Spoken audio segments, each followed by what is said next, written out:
Hey everybody, and welcome back to Comic Crash, my little show on the internet where we talk about comic books and stuff. I just got to see Spider-Man Lotus, and this is a big deal. Spider-Man Lotus is a fan film that has been in the works for a long time, and it had some crazy ups and downs in its production. It's a miracle that this thing was released, but it caught a lot of people's attention because it promised to deliver on something that the big budget Spider-Man movies really haven't been able to do. And that is that it wanted to be just completely different. It wanted to be a drama completely based off of Spider-Man comics. And it came up with this story that was very heavily, in some places, word for word, taken from a handful of actual comics. We got Spider-Man Blue, The Death of Gwen Stacy, and The Kid Who Collects Spider-Man, which is a backup story that was featured in The Amazing Spider-Man number 248.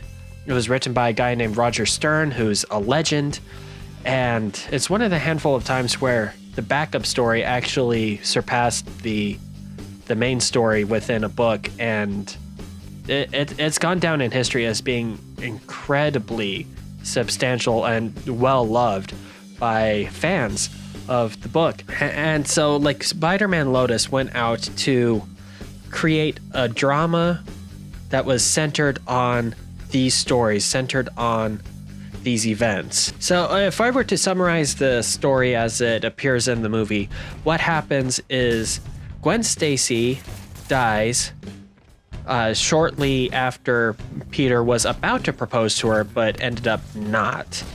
After her death, and after the death of Norman Osborn at the same time, Harry goes into a crazy bad depression. He gets back into drugs, he gets back into alcohol.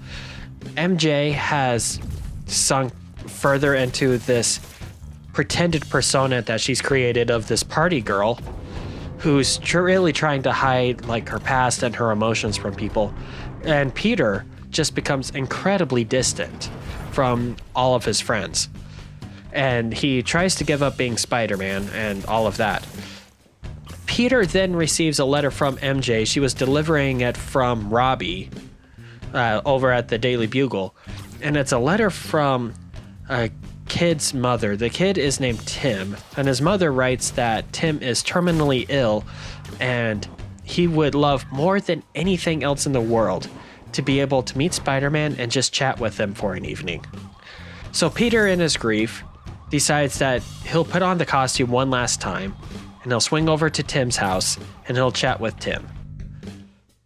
When he gets there, he is amazed at what Tim has done. Tim has collected all kinds of Spider-Man memorabilia. He has comic books, he has TV shows, he has clippings from newspapers, he has photographs. He has basically Spider-Man's entire history collected within scrapbooks and within toys, action figures, everywhere. Like, he has all of it. He collects Spider-Man. And so Spider-Man chats with him for a while, and over the course of it, he kind of gets a wake-up call as to what being Spider-Man actually means to a lot of people, and especially what it means to Tim, and why Tim cares so much about what Spider-Man does and what he represents for people. And it kind of helps to pull Spider-Man out of the slump. Spider-Man thanks Tim for a great evening, swings away, and reunites with his friends. Harry, MJ, and Peter all reunite, and they share in their collective grief, their collective sadness, and then they start looking forwards towards, a good future together as friends. So that's basically the story. Now, there are a lot of things that I just absolutely loved about this story. First of all, the visual effects guys are heroes for what they did. This fan film has better CGI and better CGI action scenes and swinging scenes than most of the Marvel movies have had in past years.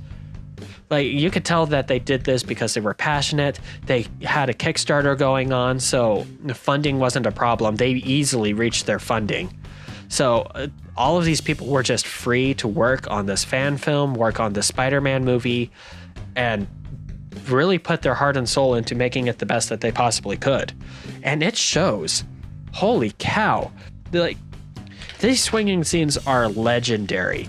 And if these people don't get hired by Sony to work on full theatrical Spider-Man movies, Sony is sleeping on this. Holy flip. Now, the visual effects are one thing, but we also need to talk about the costume designs here, because this might just be the best look that Spider-Man has had on screen.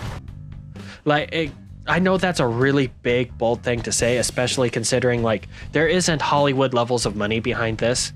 It is a fan film, and the costume is not CGI. It's a cloth costume, but it feels real, you know? Like, I've been really annoyed in recent years with how Marvel and DC, they CGI these costumes onto the characters, because it doesn't look real. It looks wonky. It looks cheesy, and it bothers me, especially when I see things like cosplayers at conventions and they build these real working costumes in real life. And it's like, there is no reason that Hollywood couldn't do this. And this is proof of that, because these costumes are fantastic. Spider-Man's costume just blew me away. And then they have a flashback sequence back to Amazing Fantasy 15.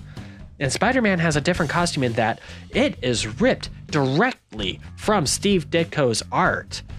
It couldn't be a whole lot more accurate. It looks fantastic. So the person who designed all the costumes, they're a hero as well. Holy flip. They deserve like a box of cookies for this. This was fantastic work. The Green Goblin costume looks great. The civilian costumes everyone wears looks great, and they're ripped directly from comic book sources. I'm floored when I look at the costuming in this. The acting, for the most part, is really good too. The kid was a little bit rough at the beginning, as child actors typically can be and typically are. But he gets really good, and he brings a lot of emotional punch. So, like, the talent behind this is there. The cinematography is fantastic. The directing is really good too. Like, this was a really well done movie. But that doesn't mean there aren't a few things in it that I think really bring this movie down. And a lot of it is problems that you have when you have fans taking full reign of things and you don't have anyone pulling them back, you know. Probably the biggest thing that really distracted me is when Spider-Man goes over to Tim's house and they make this big deal about how he's the kid that collects Spider-Man. They do some things that really distract me from what's happening in the movie. For one thing, he has a ton of comic books in that room, a ton of real world comic books. And I hate it when real world superhero story-based media shows up within real world superhero story-based media, because I get distracted and start thinking of questions that I don't have answers to. We see him watching the Spider-Man 60s show, and okay, cool. That's an Easter egg, but that is clearly Peter Parker on that screen.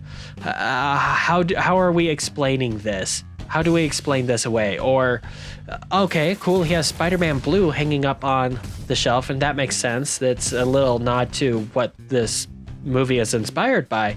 That is a very Peter Parker-centric book. What is that book about in this universe? And it's distracting, and I hate that. He plays a Spider-Man video game for a little bit from 2008, a little plug-and-play thing. It's like, okay, cool, but you clearly state that this game is from 2008, which predates Spider-Man's first appearance, and then you're going to come in the next sentence say that J. Jonah Jameson blasts him in the newspaper headlines. how am I supposed to believe that you have newspaper headlines dogging on Spider-Man, but you also have people dedicating years to making video games for Spider-Man, you know? It's distracting and it doesn't make sense, and it pulls away from what the story is trying to say, because like Spider-Man's being blamed for so many bad things happening, but obviously no one cares and no one listens because there's a book titled The Amazing Spider-Man being released on a monthly basis. I hate this. I hate it when people do this. I understand the logic behind it. It's like, oh, this will be cool. We can put in all these fun Easter eggs. We can reference that there was a movie made. We can reference that there's this version of Spider-Man with a black and red costume. We can reference cartoons were being made. Okay, fun. That's neat. But that misses the point. You know, in the original story, in the original The Boy Who Collects Spider-Man, what's interesting about that is that there is no Spider-Man stuff to collect. And what this kid is doing is he's talking to news reporters. He's talking to radio and TV stations, trying to get copies of snippets of short video clips they have of Spider-Man doing stuff. He's clipping out newspaper strips. He's making his own Spider-Man toys. And that hits so much harder. That's such a bigger impact than saying, oh yeah, Peter Parker could walk into Walmart and buy his own action figure. I know I'm harping on this, but it's because this really bothers me and it's really distracting. And I really feel like that, yeah, it's exciting and it's fun to put this in here, but it detracts more from the story than anything else that they could have done. This really was a misstep. And then the movie is an hour and 45 minutes long, and it really doesn't need to be.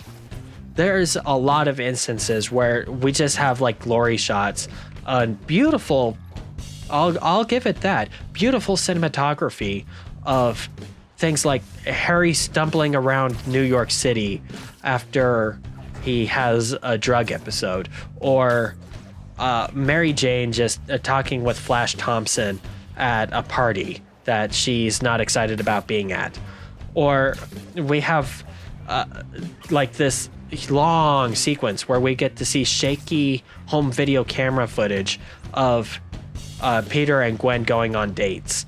And it's like, this is fine.